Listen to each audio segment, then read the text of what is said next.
энэхүү хэлцүүлэгт оролцож байгаа ерөнхийдөө миний асуултад бол хүмүүс нь хариулаад өгчлөө. За тийм болохоор одоо энэхүү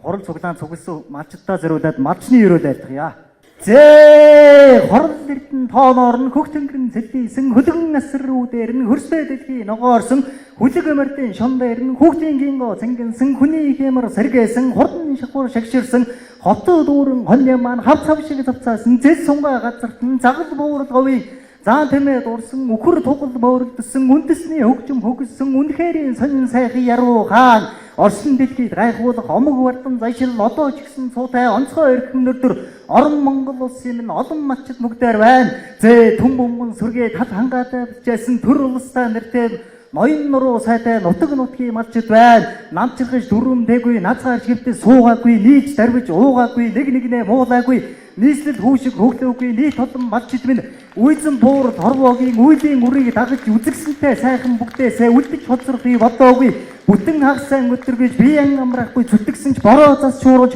бориг боксихгүй ажилласан зовж байна гэж боддоггүй зовлон тууж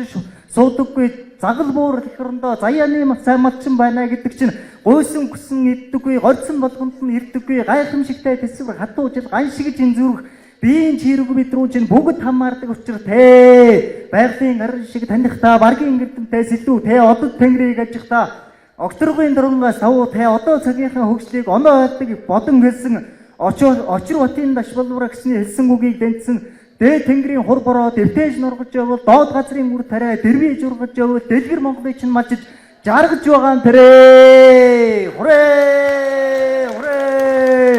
хүрээ